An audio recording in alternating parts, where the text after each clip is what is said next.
Hello again. Yeah, I thought I'd get two in tonight, just for fun, really. I was in the mood. So thanks for coming back, and yeah, let's get cracking on this one. So I am fond of a good top 10 list, as many people know, and I'm also take a passing interest in the realm of psychology, and so. Let's have a look at this one, which is called Top 10 Toxic Terror Techniques. So it could be, a bad relationship is a bad relationship is a bad relationship, could be a romantic situation, could be a friendship, could be a boss, could be all sorts of things. But these are things to look out for. And if you see somebody using multiple of these, then you might be in trouble. This might be a relationship that you need to exit fairly quickly. So we'll see how this goes. So top 10 toxic terror techniques. So number 10, I've got the art form known as word salad. Funny, my mate Mark will be watching this and he'll laugh. Why is it only at number 10? Word salad. What is word salad? Word salad is the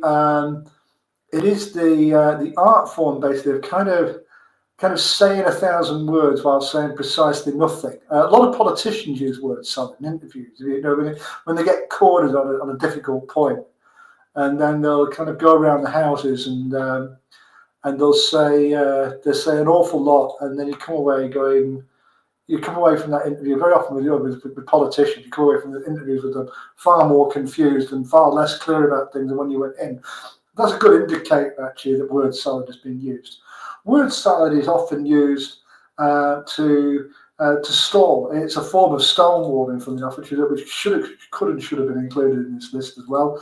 And it's a way of obfuscating and avoiding a difficult question. So they get asked a difficult question, and rather than answer it, they will either stonewall, which is complete silence, or use word salad, which is to it is like.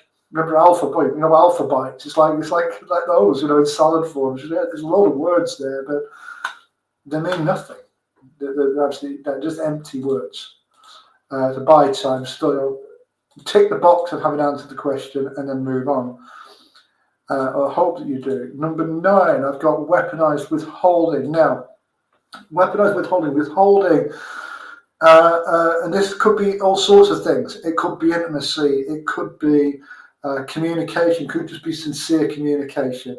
It could be any kind of response at all. These things tie into each other. So it could be another form of stonewalling. Lads and lasses, there'll be nights when you aren't in the mood or whatever, and that's fine. But there's a difference, of course, between that and how do I put this? The deliberate withholding of certain things as a punishment within a relationship situation. That is what weaponized withholding is. It's when it's done. It's done as part of a power game. Similarly with communication. Like if somebody wants to talk about something, a particular issue, and you're perfectly capable of talking, this other person is perfectly capable of talking about it, and they just choose not to, then they're doing so as a move in a game. And that's what weaponized withholding is about. Absolutely. If particularly on the communication point, if somebody is perfectly capable of having a conversation with you and just finds a way to avoid having it, look out for that one. It's very important. Yes, very important thing.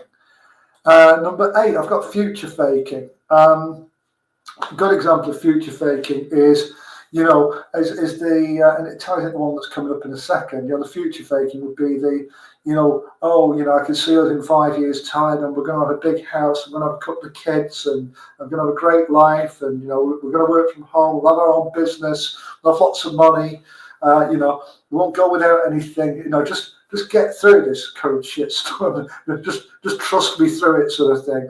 And very often this will be somebody in a relationship situation who is, they're kind of under fire because they're kind of, they're kind of the one who is constantly in need. And future faking is it's a way of buying time, kicking cans down the road, and and saying, look, in the future it's going to be like this and it's going to be like that, but you've got to invest in me, yeah. And I mean, people go into all sorts of these lofty aims, but if you find that actually a good example as well it would be in the world of work. So you see this a lot of time when people hand their notices in at work, funnily enough, and the now ex-employer turns around and says, yeah, but we were going to do this and that, and this is the plan. And they might do things as well to get you to stay. They might offer you more money, or they might offer you some sort of training or career progression or whatever. Yeah, and it's interesting to know how often these things are actually kind of delivered. Once they got the person to stay, it'd be interesting to know how often these things really happen in full. But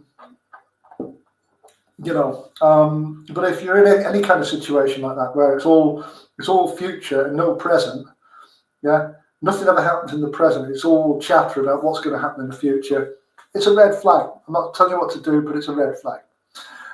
Number 7, breadcrumbing. This is a little bit tied into the others, like weaponised withholding. It can very often be done in kind of never say never type situations. I mean, I would. I'm just thinking about times when I've known people who, one of them wanted kids and another one didn't, and they throw them the breadcrumb of, you can never say never. We might have kids in the future or whatever. And it's a very cruel thing to do. Another good example of breadcrumbing is actually when, say, somebody's got somebody on the hook, right?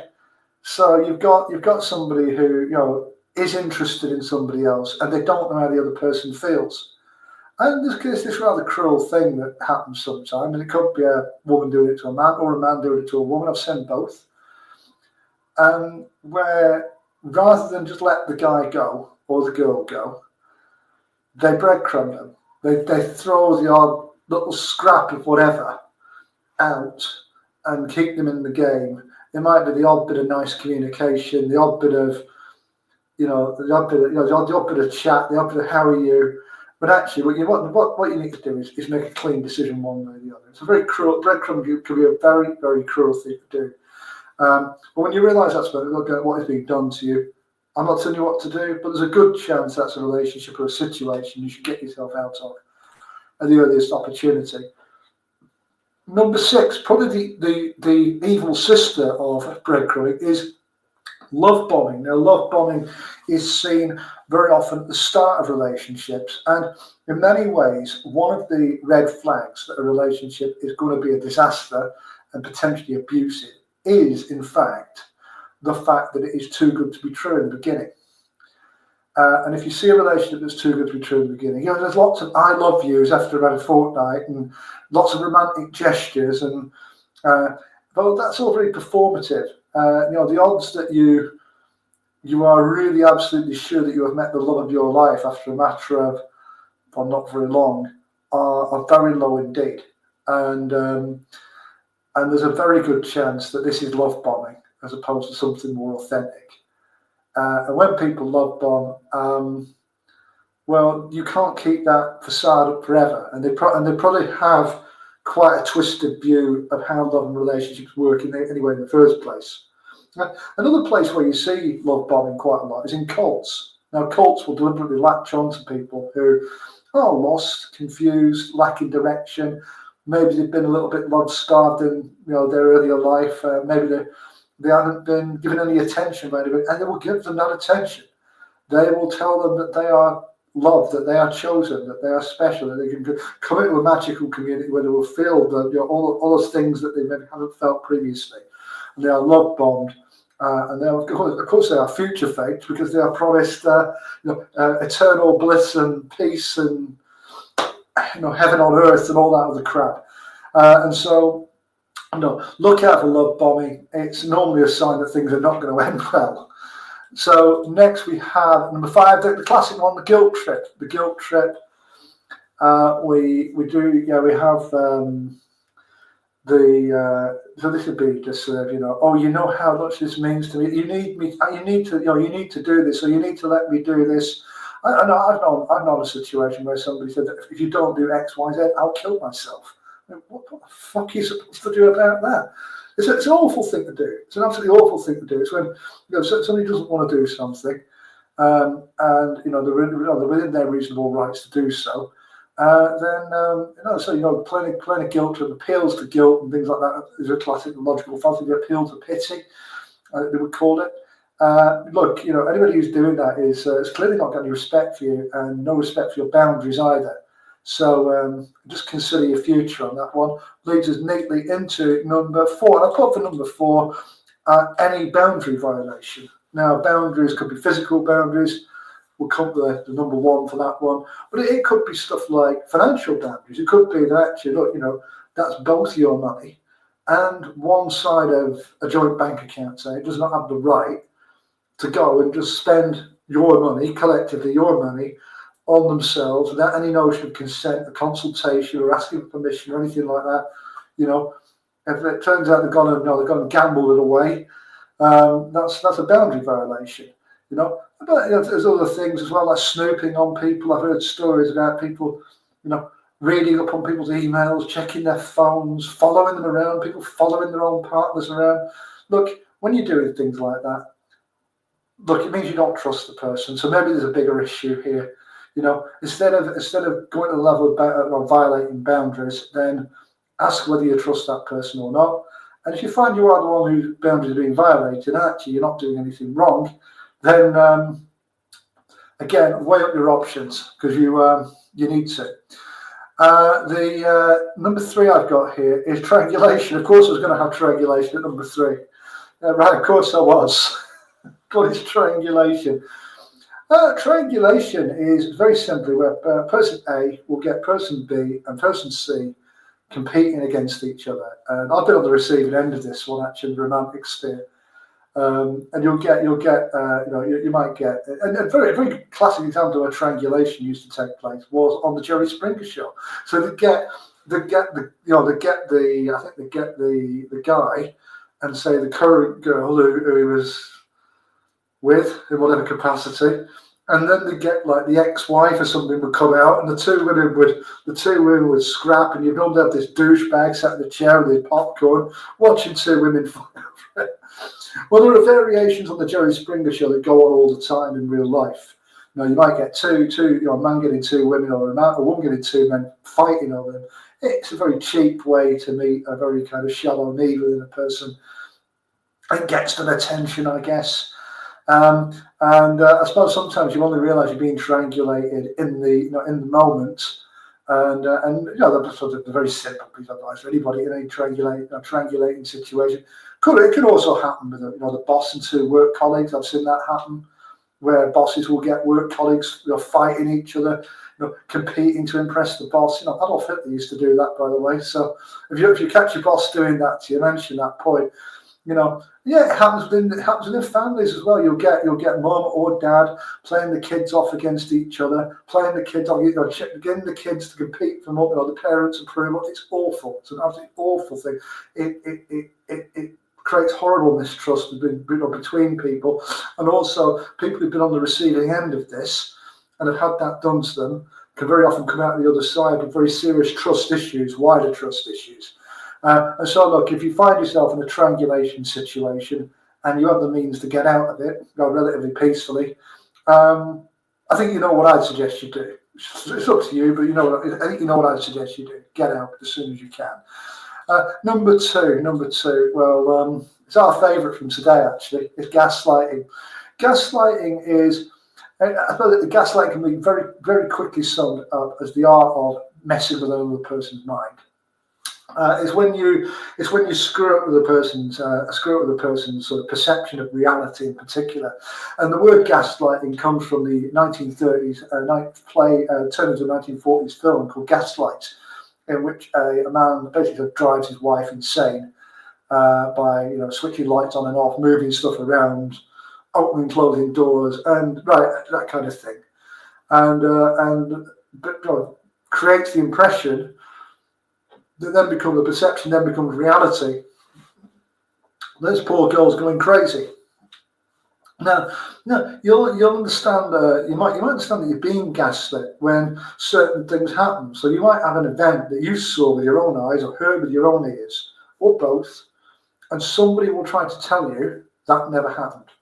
No, that's what happened. What happened was, that's gaslighting. You'll have things that you know for a fact took place. You might even have recordings of things. It's like, no, that's not what happened. That's right. I've had that done to me, and I've just let someone play. I've let someone play the live version of the story back. And I said at the end, I was physically there. We both know that isn't true. There are some classic gaslighter refrains like "you're overthinking." It's all in your head. You're imagining things. You're crazy. You don't listen. No, you won't be told that black is white and the moon's made of green cheese. Look out for these. Gaslighting is a very pernicious technique, and it's used quite a lot by bad actors. Really, nobody who uses it could possibly be acting in good faith, as Rolly would say. So look out for gaslighting for sure, because Saturday night is not all right for it. And the number one toxic terror technique is it's a very simple one. It's a very quick one. It's any act of violence, threats of aggression, intimidation. I think when anybody is resorting to that kind of thing to sort of gain control of a situation or regain control, and they're coming to those kind of lengths and depths to get their way, then you're dealing with a pretty dangerous person. And I think most people know that. But sometimes, you get in these relationships where these techniques get used. You do get situations where people start to blame themselves, and you get people who they get this rather foolish idea into their heads that they can love somebody better. Yes, I know how damaged and screwed up this person is, but what they need is some love. No. At the end of the day, what they need to do is realise for themselves that they are damaged and screwed up. And if they are capable of that, and very often these people aren't, but if they are capable of that, then maybe there is a road back to recovery, but it has to be their road to recovery, and they have to walk it alone in most cases. In fact, people who are doing this kind of thing probably have no place in an intimate relationship with anybody. But these things happen in other places as well. They can happen within family relationships. They can happen in the workplace, tragically, even in this day and age. But when you get this kind of thing happening, violence or threats or the use of physical intimidation, the threat of violence as a means of controlling people, it's the enormous red flag of red flags, and it's one that's you know what I think you should do. It's your decision, but you know what I think it is. So they're the top 10 toxic terror techniques. If I've missed any really good ones, and I can think of a couple actually that we can add to this, then please feel free to add them in the comments below. And I'll catch you for the next video. Thanks for watching. Thanks for listening. And see you soon.